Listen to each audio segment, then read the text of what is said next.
With a sudden interest in the swarm trap and the proliferation of queen cells inside Cleo, it was time to do an emergency split. I had a feeling these bees were ready to swarm today.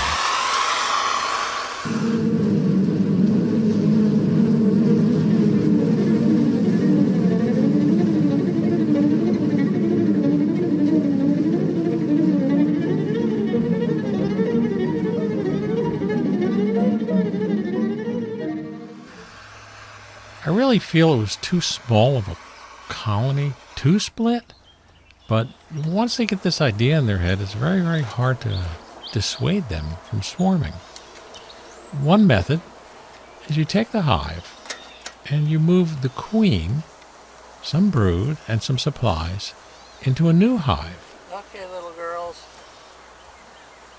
You'll leave a couple of queen cells, well, actually one or two, depending on how brave you feel, in the old hive, along with some supplies. The worker force will come back to the old hive, so they'll build that up and they'll hatch those queen cells and have a new queen. And in the meantime, your current queen, along with some brood, will hopefully be happy in the new hive and not want to swarm since there's no queen cells there.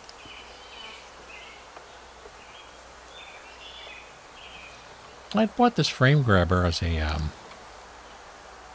something for Lisa to try. The bee was having problems with the hive tool. I tried it. I kind of a little bit old school here and went back to using the hive tool.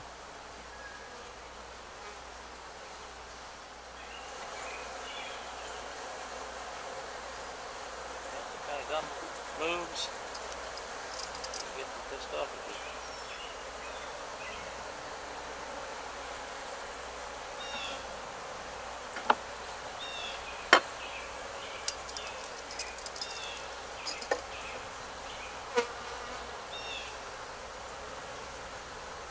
Although they hadn't drawn out the new comb, they were definitely packed on the old comb.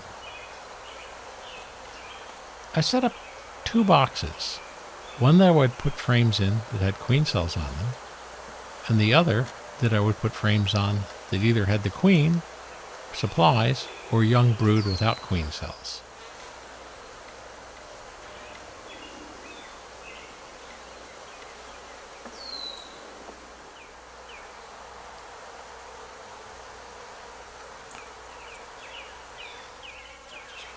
As usual, Cleo was hard to find.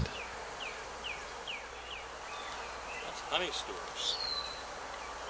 I should say I found her later in the session and was surprised because although she had the abdomen of a queen, she had a little bit of fur on the back of her thorax. And normally a queen does not have that. The result is you can see her and think she's a worker bee. Well, she's definitely a queen. She's definitely laying fertilized eggs. But it made it very hard to find her.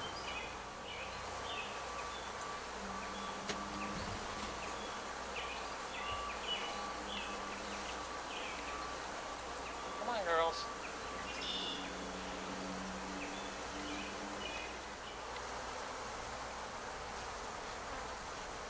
I put the undrawn comb on the mule bar since that really wasn't important other than making sure the queen wasn't scampering about on it. But about this time, I thought I heard her piping. When a queen senses there's other queen cells about to hatch, she'll start making this little piping sound. Much to the demise or bad fate of the unhatched queens, they'll often be in their cells and try to pipe back. The unfortunate thing is that tells the present queen where they are, and the present queen sometimes goes and just, well, stings them to death right in the cell.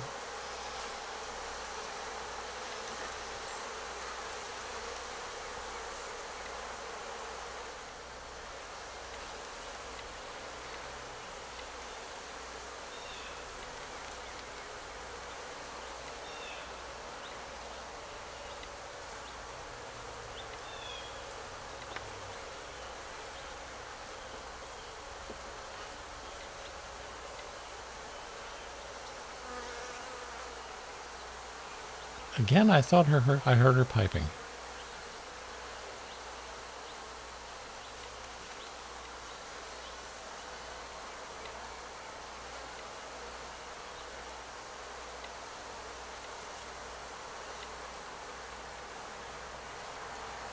That would be a dead giveaway as to where she was. But where was the sound coming from? It was a little omnidirectional. It might have been coming from the separate box, or it might have been coming from this hive, but it was a little too faint to pinpoint.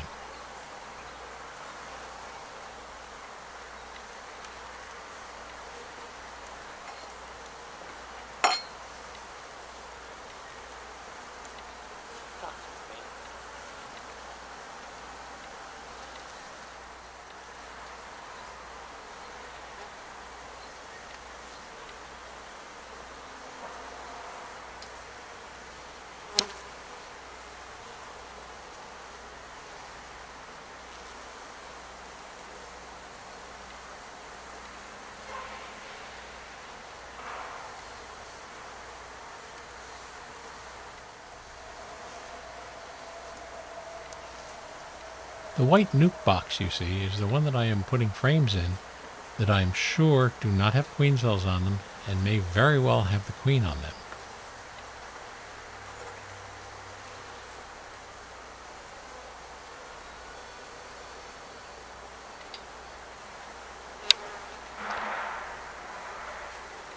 Sometimes the queen will go to the wall of the hive or an undrawn comb and just hide out there if the hive is being opened.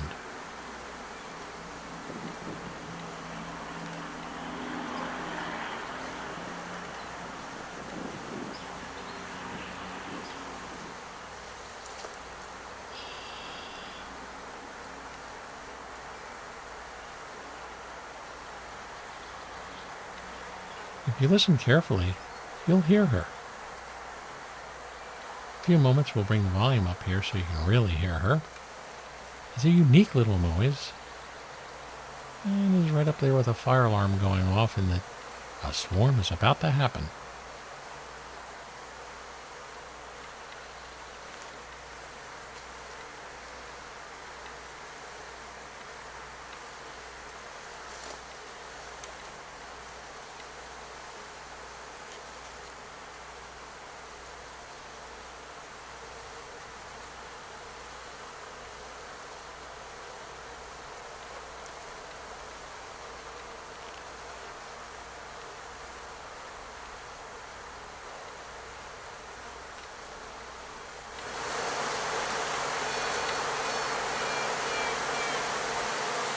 Yeah.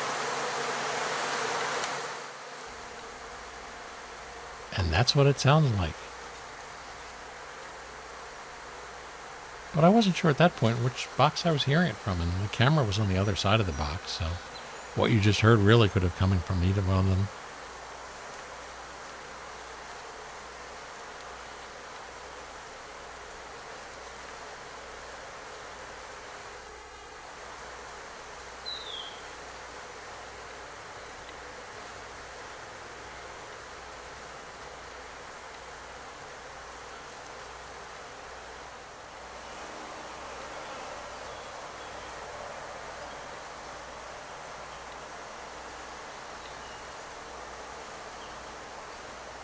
There were two locations it seemed to be coming from. That should have been a big warning sign to me. But I wasn't sure if my ears were playing tricks on me.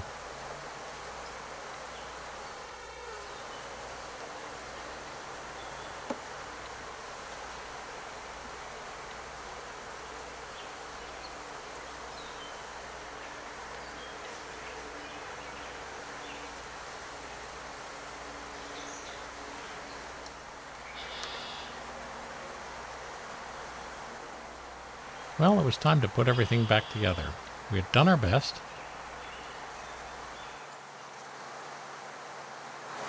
She's in there. And hopefully we prevented a massive swarm from happening. She's in there. I haven't found her, but I can hear her. She's piping.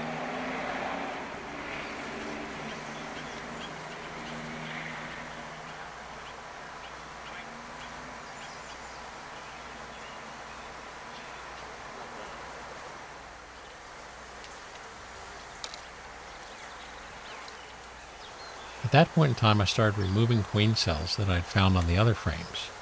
You want to leave 1 or 2 going into the main hive, but you don't want to leave any more.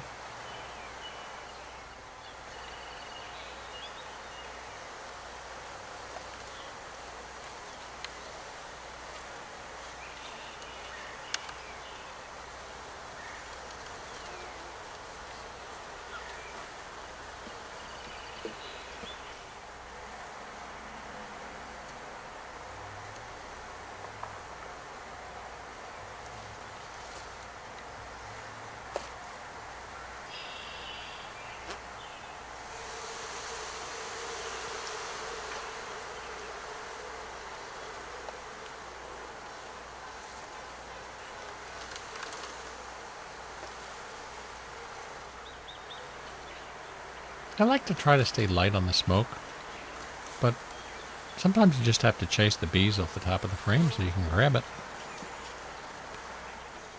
At this point, I had moved the queen cell frames into the original hive, and you can't see it because it's out of frame, but I'm currently moving the frames that were in the nuke over to the new hive. They're a queenless hive now.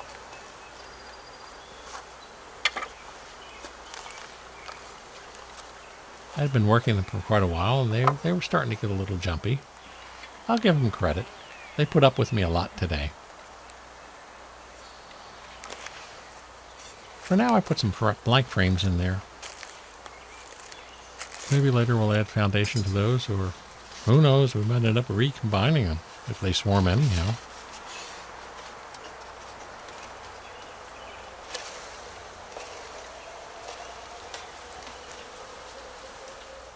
This is our new hive with our old queen.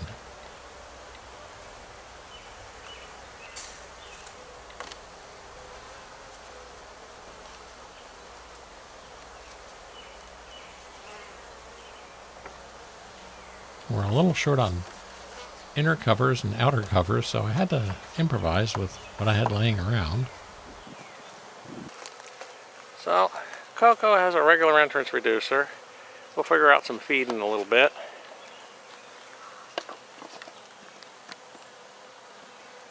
Our new hive is being fed, and the now queenless hive with queen cells acting most normal. Well, we'll see what happens here. So that's an improvised feeder. It's basically just a super added that doesn't have anything in it except a bottle of sugar water. And hopefully they'll do just fine. We've Cleo, we think, and technically a queenless hive over there that'll have Cleo's workforce to get them going and a couple of queen cells to hatch out.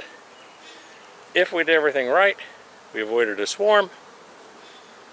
Guess we'll find out.